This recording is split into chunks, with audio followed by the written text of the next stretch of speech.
আসসালামু আলাইকুম everyone, welcome back to our channel. সারা দেশে গরমে এত খারাপ অবস্থা, আর যশোরের অবস্থা তো নাই বলি।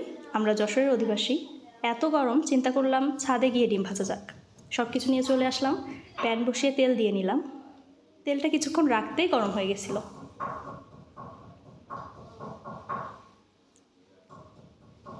কিছুক্ষণ রেখে দিলাম তেলটা গরম হওয়ার জন্য।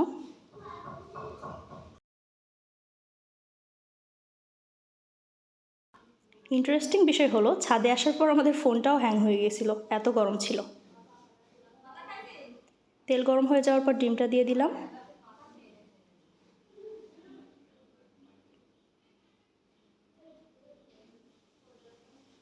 তারপর লবণ।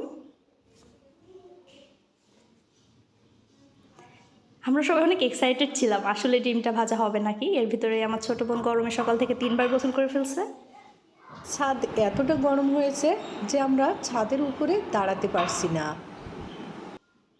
তো ডিমটা দেখেন পুরাই হয়ে আসছে, মনে হচ্ছে যে চুলায় ভাজা।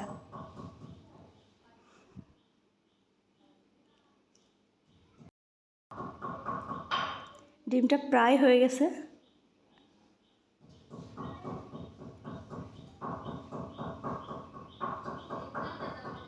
এই যে এদিকে সে এত রোদ ছিল, সহ্য করতে না পেরে আবারও গোসল করে ফেললো। ডিমটা উঠিয়ে নিলাম।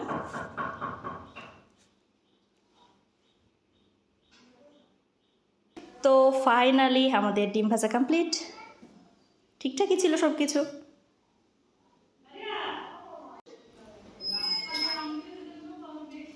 তো এখানে আমি খেয়ে দেখছিলাম কেমন ছিল, সব কিছু ঠিকঠাক ছিল নাকি।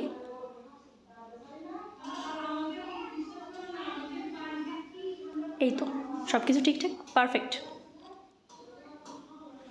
তো তারপর আমি আমার বোনরে খাওয়াচ্ছিলাম। ও তো খেয়ে মহা খুশি যে আসলেই কি রোদে ডিম ভাজা সম্ভব। আপনারাও যদি ইচ্ছা করেন তাহলে ভেজে দেখতে পারেন, আসলেই সম্ভব। অনেক গরম বেশি, তাই আমাদের অসুস্থ হওয়ার সম্ভাবনাও বেশি। আপনারা সবাই সুস্থ থাকবেন, ভালো থাকবেন, বেশি বেশি পানি পান করবেন, ঠান্ডা পানি খাবেন না, গা ঘামাবেন না। Thanks for watching.